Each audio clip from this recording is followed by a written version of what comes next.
all about living along the Pacific coast of Oaxaca in Puerto Escondido, Mexico.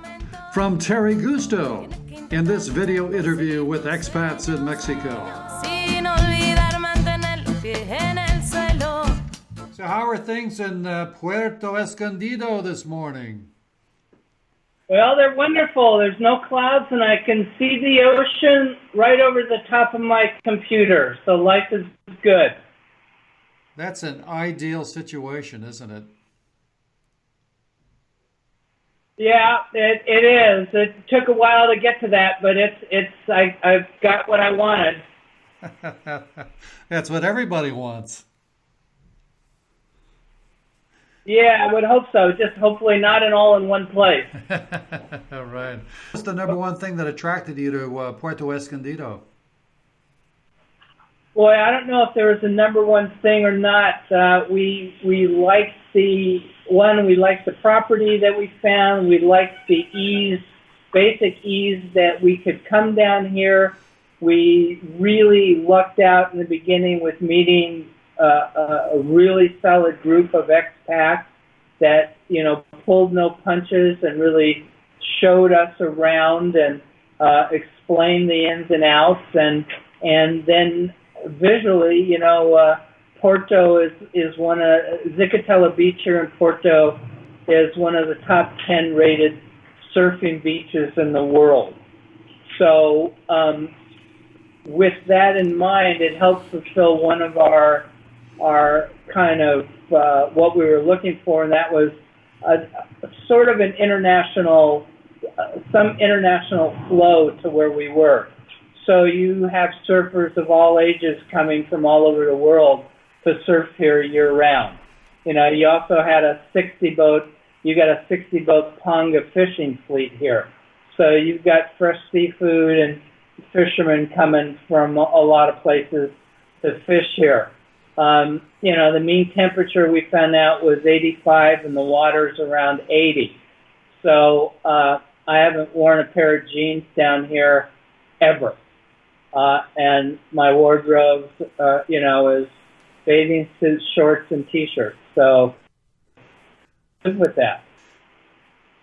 Put in perspective where Puerto Escondido is, like in relationship to the capital of the state of Oaxaca.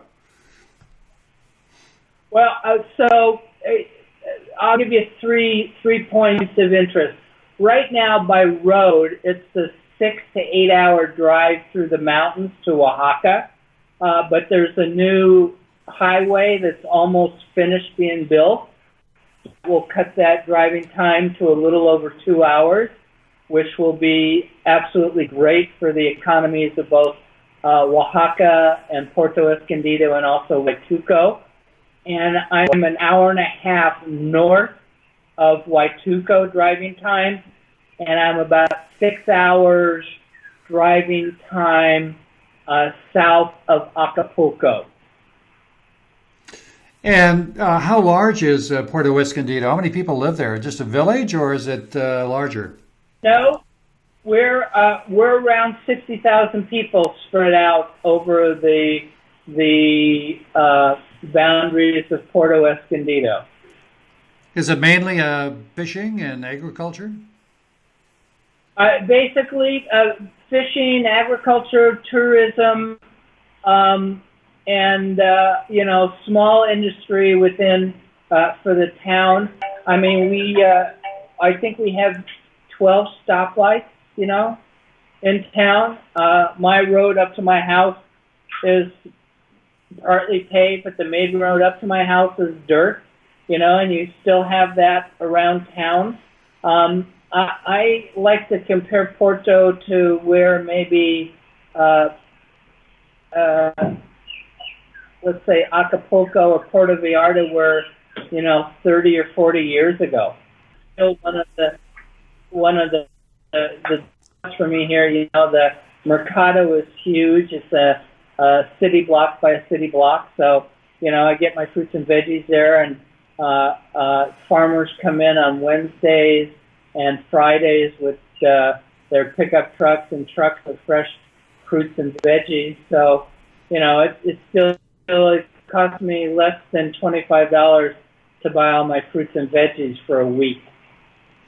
And what does it cost you overall to live there? Boy, it varies. It's very economical for me. I'm not spending right now, like water here to the house is 40 pesos a month. And the peso is at 18 right now. So you do the math. Electricity right now costs me around 350 to barely 400 pesos a month for my electricity. Gas is around 17 pesos a liter. I've got a big truck that I drove down from LA with. Rent is, for me, since I'm part owner in a house, non-existent, but maintenance, I have a housekeeper twice a week at 200 pesos each time. Excuse me, I've got a full-time kind of handyman, pool guy, gardener that works for us 5 days a week from 7 in the morning till noon, and he gets paid around 1,800 pesos a week. And our food and eating out, breakfast costs me anywhere from $3 to $5. Lunch is maybe $5 to $8, and dinners can go anywhere from $10 to $15 to maybe $20 if I really want to do several drinks, a bottle of wine, and something really high end. So a $20 meal that would cost you over $100 or more, or a couple $100, in the States is high end for us down here. You love it. Well, why not? I'm retired. I can live well on my retirement. I've got a half acre right next to this house that I have just finished putting a whole construction and financial package together. So I'm looking for an investor, and I'll build my own house and 3 rental units, and then I'm set for the rest of my natural born life. Then it's all. If I find that right investor, they'll do well, I'll do well, and we'll have ocean views every morning from that property also. What's the expat community like there? Is it a large expat community? Well, it's around 3,000 to 5,000, and it varies depending upon the time of year. And you have Canadians are at the top of the food chain, then I'd say U.S., and then Italians of all people. There's a large Italian community here. And then you go to an assortment of Australians, New Zealand, South Americans, and Europeans. So you've got a pretty eclectic group of there's probably a solid 2,000-3,000 people living here full time, scattered all around. And then in high season, November to March, early April, that probably doubles, to some degree or a little more. That's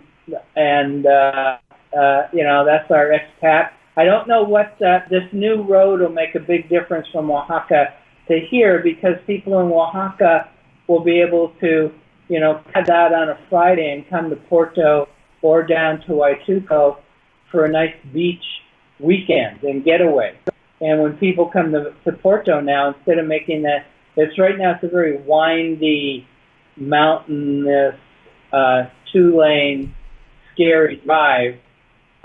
There, we'll then be able to go to Oaxaca for a day trip for a couple days, and Oaxaca is filled with all your great restaurants and eateries and all your artisans from all over Mexico and all the villages around that do different types of artwork and stuff. So it's a great it's kind of hopefully this road will get opened up within the next, within a year, we hope. Are there any organized activities for expats down there? Yeah, there's a library, and there's where we can meet and check out books, and then there hasn't been a serious expats organization here for a couple of years, but there are restaurants and hotels and places and that expats own that are just have become natural hangouts and stuff.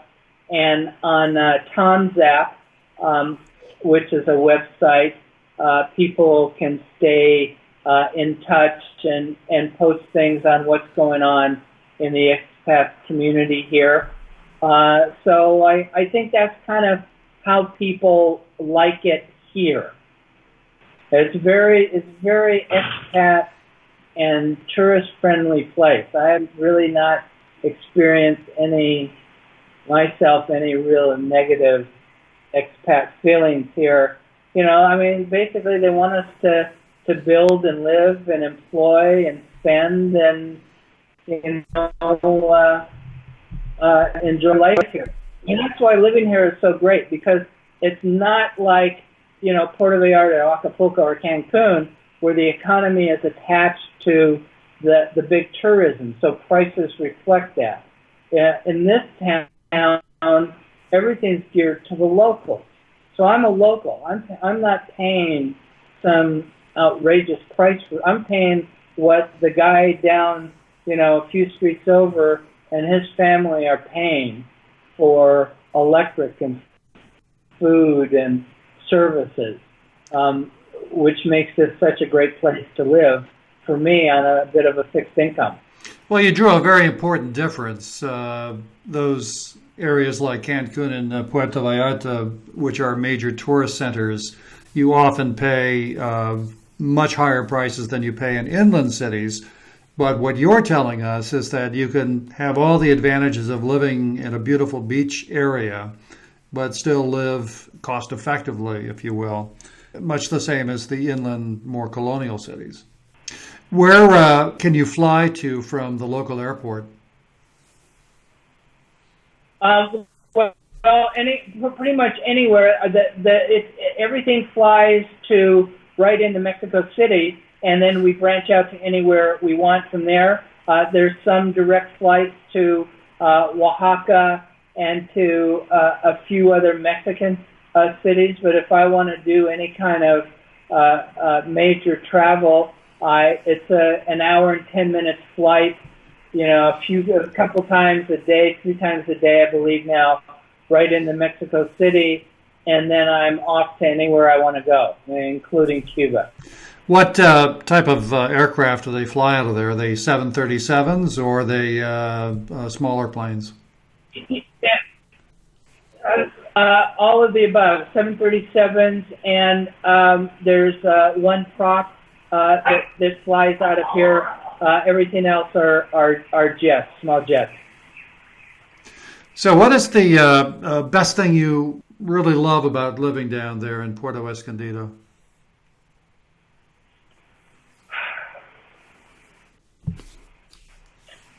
I think the sun and the weather,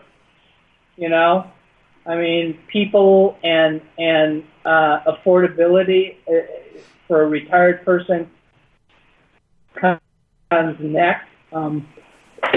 Excuse me. I think if someone's eventually looking to retire or starting to look for retirement or investment, I would tell them I think this is a solid place to come check out, especially with the road going to be built. There's a lot of small construction happening here.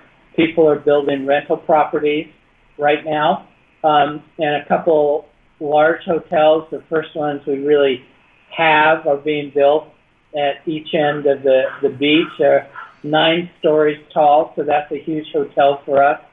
And I don't think I will see a Hilton or a Marriott in my lifetime here. I don't think I'll ever see a McDonald's or anything like that in my lifetime here. because it's not why people come here.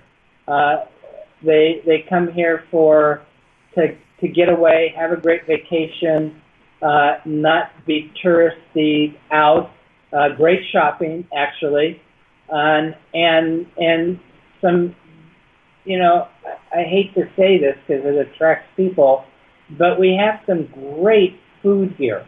We have great restaurants, ma and pa to street vendors.